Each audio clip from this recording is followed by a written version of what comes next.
here I am punishing myself for not doing these often enough. Might sound counterproductive, but I guess it worked. No, but yeah, in general, I think I don't think it's super uncomfortable, not super comfortable either. It's like just something. And by the way, I ended the last one with just saying that I was sort of hinted at being unsure of what I wanted to do, and that's not completely accurate in the long term. It's just quite the opposite actually, but the short term are in many ways there. And one thing of this, just getting momentum on this thing. Yeah, and another thing about that, which I think is tremendously important to understand, is that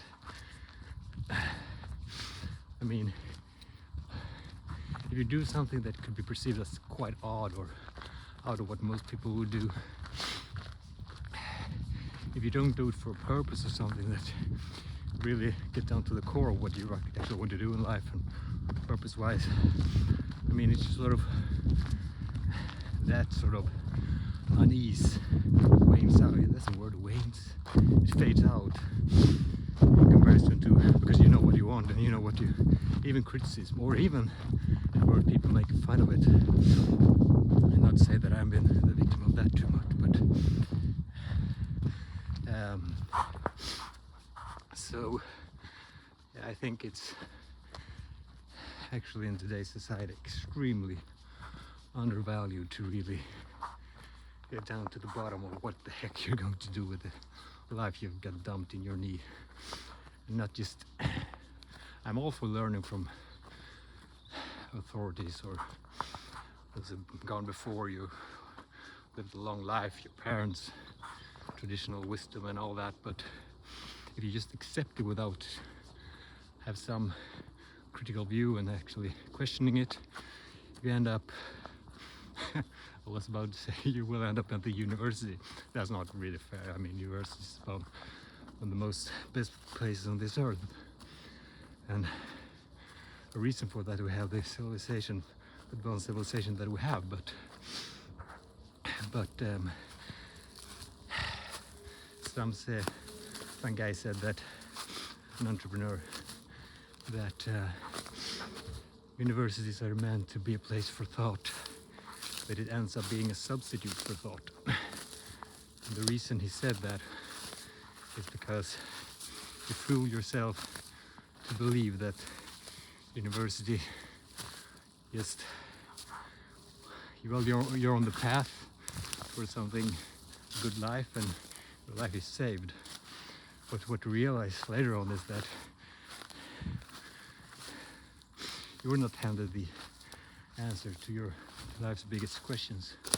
What the heck you're going to do and how you're going to do it. And that internal process, figuring out what the heck you want to do is, I would probably never do these kind of things if I didn't have a sort of rock solid purpose and knew what I wanted to do in the long term. And so yeah, I think it's such undervalued as an activity, basically figuring that out. Now I'm quite many years ago I figured that out, but it took some time, and I think very, very few people take that time. And it's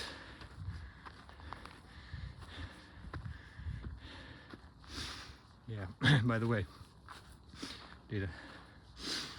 going back to the topic of the recent video, marathon and stuff, I think I was 6 kilometers into it, not the marathon but my run today, and now I think it ended up at 9 kilometers or something, and I'm actually doing it faster years since I did it last time, but it actually works quite well especially if you dope intense amounts of caffeine, and then I mean, speaking about caffeine, it's night and day for me when it comes to performance in both like cognitively, but like athletic performance. I think it actually was banned as allowed for athletes to do sort of a, but then I think it was allowed again. But I can see why. I mean, it's night and day for me.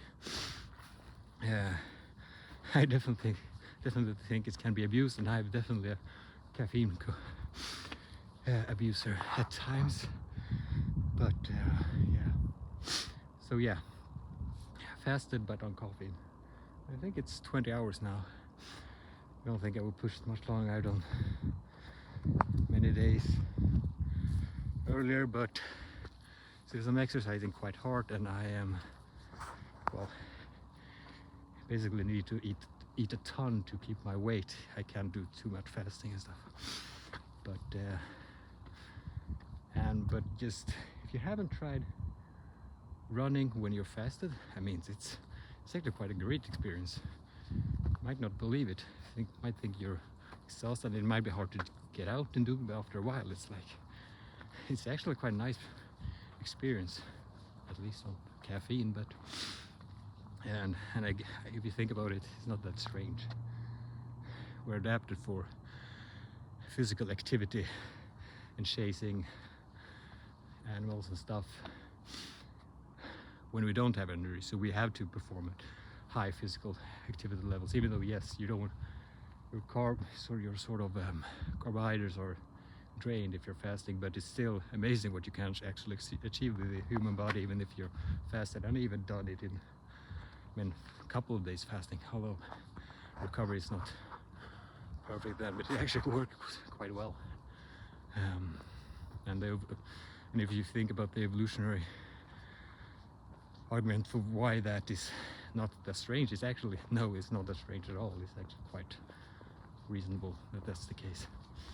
Yeah, I think I will end here.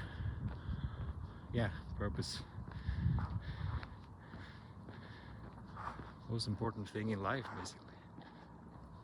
After love, perhaps. Maybe it's the same. Oh, by the way, one thing more I thought about bringing up. I listened to the Lex Friedman podcast. Probably top 3, or if not top 1 podcast in the world, if you ask me. And he was interviewing the Prime Minister of India, and that's why I sort of get on to the fasting thing again. Not listen to the whole one, but sort of lost interest, but maybe I'll finish it. But yeah, that's the reason I try to fast again. Great tip, by the way, if you haven't seen the podcast.